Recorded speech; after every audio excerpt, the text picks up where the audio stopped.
আমাকে কেন মা বাবা ছেড়ে আমাকে হিজড়া গুরুর ঘরে যেতে হবে? আমাকে কেন রাস্তায় ভিক্ষা করতে হবে? একটা পুরুষ একটা নারী তাদের আইন আছে, তাদের আদালত আছে, কিন্তু আমি যদি ধর্ষিত আমি কোথায় যাব?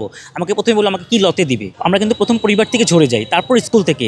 পরিবার থেকে ঝরলে তখন আর স্কুলে নেয় না, কারণ একটা স্কুলে ভর্তি হলে তার বাপের নাম লাগে, তার মার নাম লাগে। অনেক সময় ফ্যামিলিটা অস্বীকার করে, না এটা আমার ছেলে, না এটা আমার মেয়ে, না অস্বীকার করে। আমরা ভয়ে দিন কাটাচ্ছি, হ্যাঁ ভয়ে দিন কাটাচ্ছি। কারণ আমাদের আপনারা দেখেছেন কয়েকদিন আগে আমাদের আমেরিকা থেকেও একটা এসছে যে নারী পুরুষের পাশাপাশি আর কোনো লিঙ্গ থাকবে না। সো আমরা যারা হিজড়া জনগোষ্ঠীর মানুষ আছি তাহলে আমরা কোথায় যাব? হ্যাঁ, সো আমরা আমাদের নিজের প্রত্যেকের জন্য আমরা নিজেরাই যুদ্ধ করে যাচ্ছি, নিজেরা চেষ্টা করছি কিভাবে আমরা সমাজের সাথে মিশতে পারি। কারণ আমরা সমাজের একজন নাগরিক, আমরা এই বাংলাদেশের একজন নাগরিক। সো আমরা চাই নাগরিক একটা ছেলে একটা মেয়ে যেভাবে চলবে আমরা যেন সেভাবে চলতে পারি।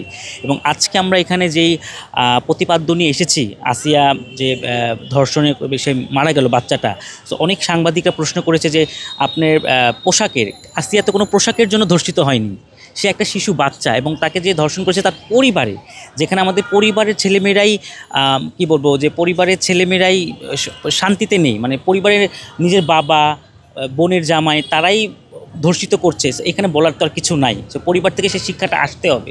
দেশ জুড়ে তোলপাড়, ওয়ালটন ফ্রিজ কিনে আপনিও হয়ে যেতে পারেন মিলেনিয়ার।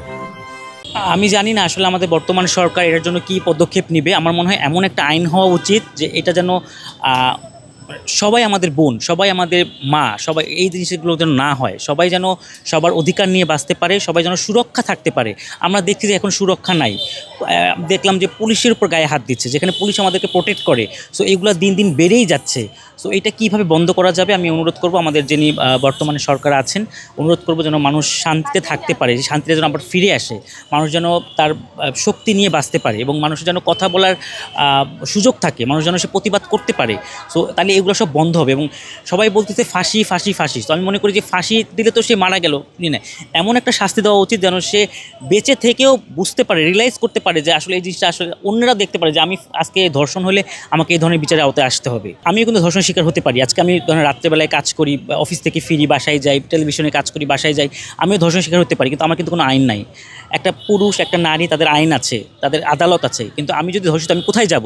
আমাকে প্রথমে বললো আমাকে কি লতে দিবে, কোন ধারাতে আমাকে আইন দিবে, সে এটা নেই। কিন্তু আমি অনুরোধ করব বর্তমান সরকারকে, যারা হিজড়া জনগোষ্ঠী আছেন তাদের জন্য একটা আইন হোক। যেমন দেখেন সে স্কুলে যেতে পারছে না, স্কুলে কিন্তু এমন কোনো আইন নাই, কিন্তু আইন থাকতো সে অবশ্যই স্কুলে যেত। আমাকে ফ্যামিলি থেকে বের হতে হবে কেন? কারণ আমার আইন নাই, এই জন্য ফ্যামিলিতে আমাকে বের হয়ে যেতে হচ্ছে। কিন্তু আজকে আইন থাকতো তাহলে কিন্তু আমি ফ্যামিলিতেই মানুষ হতাম, ফ্যামিলিতে মা বাবার সাথেই পড়তো। আমাকে কেন মা বাবা ছেড়ে আমাকে হিজড়া গুরুর ঘরে যেতে হবে?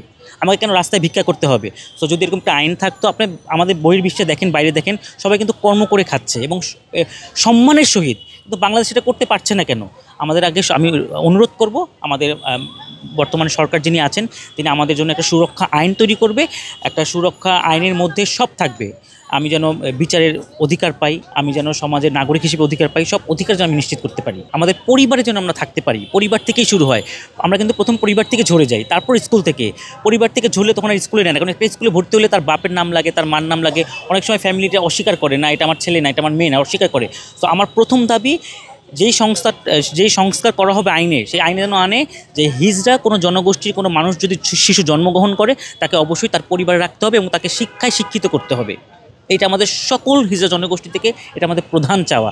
তাকে ফ্যামিলিতে মানুষ হতে হবে এবং সে যেন এডুকেশনের শিক্ষাটা পায়, সে যেন স্কুল কলেজে ভর্তি হতে পারে। আমি যে একজনকে বিচার করব, তাকে নিয়ে যাব, আমার তো আইন, আমি তাকে কীভাবে দিব? এবং হিজড়া যে শব্দটা মানুষ এটাকে এত জঘন্যভাবে দেখে। আমরা কিন্তু বলে আসি হিজড়া আমাদের একটা কালচার, যেটা যুগ যুগ ধরে চলে আসছে।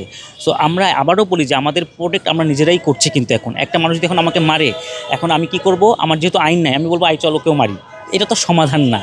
সো সেই জন্যই সুষ্ঠু একটা আইন হওয়া উচিত, যে আইনে যে আপনি যদি আমাকে মারেন সেটার জন্য একটা ধারা থাকা উচিত, তাহলে দেখবেন সব ঠিক হয়ে যাবে। এবং এদেরকে কাজের সুযোগ করে দেওয়া উচিত। আমি একটা কোম্পানির ব্র্যান্ড অ্যাম্বাসিডার, আমি টেলিভিশনে একজন নৃত্যশিল্পী, সো আমি কাজ করছি। সো এরকম সবাইকে সুযোগ দিতে হবে। আজকে আমাকে সুযোগ দিয়েছে যে কোম্পানিতে আমি আছি, আমি একটা ব্র্যান্ড অ্যাম্বাসিডার হিসেবে আছি, আমি যে কোম্পানি স্যার আমাকে সুযোগ দিয়েছে আমি দেখাতে পারছি। সো এরকম সুযোগ দিতে হবে। আমি যদি ঢুকেই যে ছিছি করি, এবং প্রথম কথা হচ্ছে তারা তো কোনো অফিসে আদালতের দরজায় যেতে পারে না, একজন হিজড়া বলে তাকে ওখান থেকেই বঞ্চিত করে দেয়। তাকে তো সেই সুযোগটা দিতে হবে। যতদিন পর্যন্ত এগুলো ঠিক না হবে ততদিন আমাদের বাংলাদেশ সবাইকে এক সমমর্যাদা দিতে পারবে না।